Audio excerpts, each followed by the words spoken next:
Taste the Daily. கோவையில் பெய்த மழை காரணமாக நொய்யல் ஆற்றில் வெள்ளப்பெருக்கு ஏற்பட்டுள்ளது.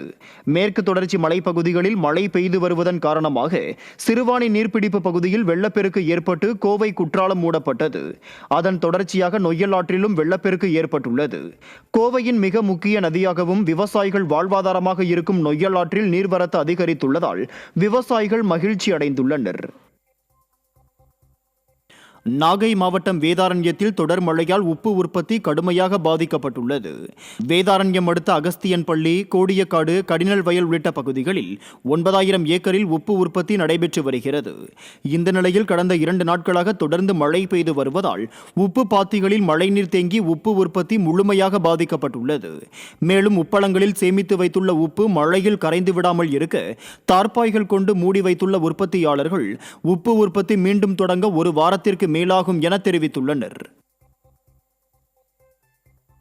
கன்னியாகுமரி மாவட்டம் குலசேகரம் அருகே அருந்து கிடந்த மின் கம்பியை மிதித்ததில் மின்சாரம் தாக்கி ஒருவர் பலியானார்.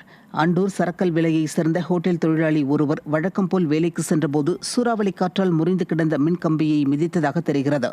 இதில் மின்சாரம் தாக்கி ஹோட்டல் தொழிலாளி சம்பவ இடத்திலேயே பலியானார். ஸ்டாலின் மாடல் ஆட்சியில் மழைக்காலங்களில் ஆங்காங்கே அருந்து விழும் நிலையில் மின் கம்பங்கள் அமைக்கப்பட்டிருப்பதாக பொதுமக்கள் குற்றம் சாட்டுகின்றனர்.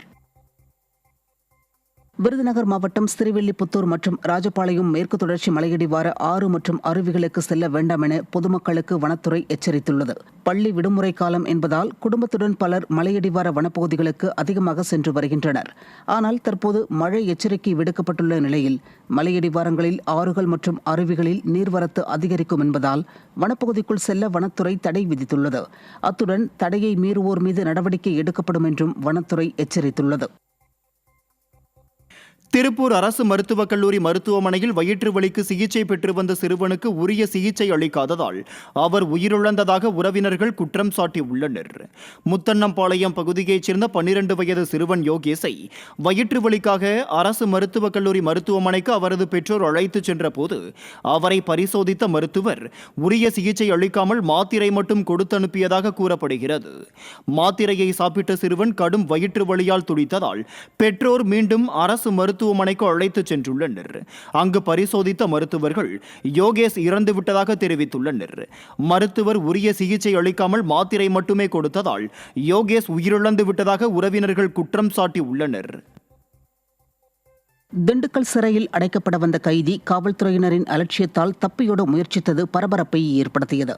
மதுரை சுப்பிரமணியபுரம் காவல்துறையினர் இரவு நேரத்தில் குற்றவாளி ஒருவரை திண்டுக்கல் சிறையில் அடைக்க வந்தனர்.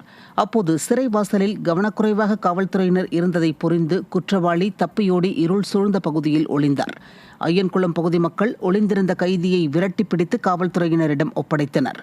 ஸ்டாலின் மாடல் ஆட்சியில் ஏவல் துறையினர் கவனக்குறைவாக இருப்பது பலவித கேள்விகளை எழுப்பியுள்ளது.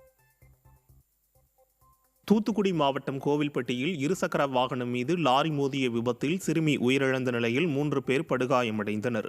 கோவில்பட்டி சண்முக சிகாமணி நகரைச் சேர்ந்த பரமசிவம் என்பவர் தனது உறவினர்களான சிறுமி உட்பட 3 பேரை டி கல்லுப்பட்டிக்கு செல்வதற்காக தனது இருசக்கர வாகனத்தில் அழைத்து சென்றுள்ளார்.